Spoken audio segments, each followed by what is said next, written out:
পরেই সন্ধ্যা হয়ে যাবে। আমি তাড়াহুড়া করে আবারও স্নান করে ঠাকুর ঘরে ঢুকলাম। এই যে আমি প্রথমবার স্নান করেছি তেমন না, সকালে একবারও করেছিলাম।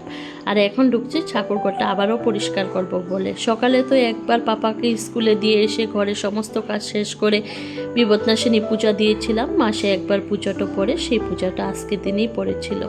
তো ভাদ্র মাসের পূজাটা আজকে দিলাম। এরপরে পূজা টুজা দিয়ে মিডিলে আবার গিয়ে পাপাকে নিয়ে আসলাম। এর মধ্যে তো আবার সবাই প্রসাদ খেতে হলো, প্রচণ্ড তাড়াহুড়া। দুপুরের খাওয়া দাওয়া শেষ করে তারপরে সন্ধ্যাবেলা আবারও ঠাকুর ঘরে ঢুকলাম। তার মানে আজকের দিনটা আমার পূজাই পুরো দিনটাই পূজা পালিতে গেল। ভাদ্র মাসে অনেকই প্রথা আছে, শনিকে সিন্নি দেওয়া, তালের বড়া খাওয়া, শোল মাছ খাওয়া, এগুলা খেলে নাকি শনির দশা নাশ হয়। শনির কুদশা, শনির সুদশা না। তো আমি তো এগুলো ছোটোর থেকেই দিয়ে আছি। এখন কেউ কেউ ভাবতে পারেন শনির ছেলে মানুষ দেয়, যেই করে ছেলে থাকে না তোকে মেয়ে দিতে পারে না। কারণ শনির দশা যদি মেয়ে মানুষের উপরে লাগতে পারে তো পূজাও দিতে পারে। এটা আমার মনের কথা, আমি ছোটোর থেকে দিয়ে এসেছি, এখনও দিচ্ছি। তবে সিন্নিটা আমি সব দিন দিইনি, স্পেশালি ভাদ্র মাসে দিই, আষাঢ় মাসে দিই, আর আশ্বিন মাসের প্রথম শনিবারটা দিই। এগুলো দিই, এরপরে পরে আমার মনের ইচ্ছা অনুযায়ী দিই।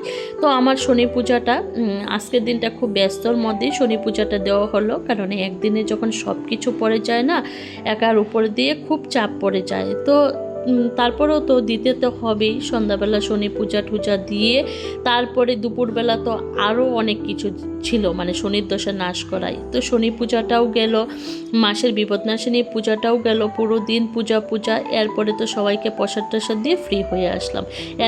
তার মধ্যে এতটুক যে সীমিত তেমন নয়, আমরা তালও বানিয়েছিলাম, তালের বড়াও খাওয়া হলো যদি শনির দশা যায়। এর মধ্যে সকালবেলা শোল মাছও 1 কেজি নেওয়া হলো। আচ্ছা, আমি ঝোলও বানিয়েছিলাম। কিন্তু আমি এই যে প্রথাটা বললাম না, শোল মাছ পুড়িয়ে মাখা খেতে হয়, এটা তো একদম আমি বাপের বাড়ি থেকেই শুনে এসেছি।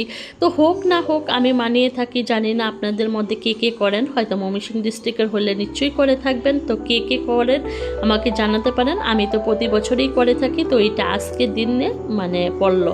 তো আমার দুপুরের মেনু আজকে এটাই ছিল, যেহেতু আমি ঘরের কাজে খুব ব্যস্ত ছিলাম। তো এই সিম্পল রেসিপিটাই আজকে হলো, শোল মাছের ঝুড়া আর তরকারি। এর মধ্যে সন্ধ্যাবেলা টায়ার্ড হয়ে পাপার সাথে বসে বসে আর কি করব, ওই যে মাসান বিয়ার দেখলাম, মনে মনে ভাবলাম আমার তো শনির দশা শেষ, কার জানি বাকি আছে।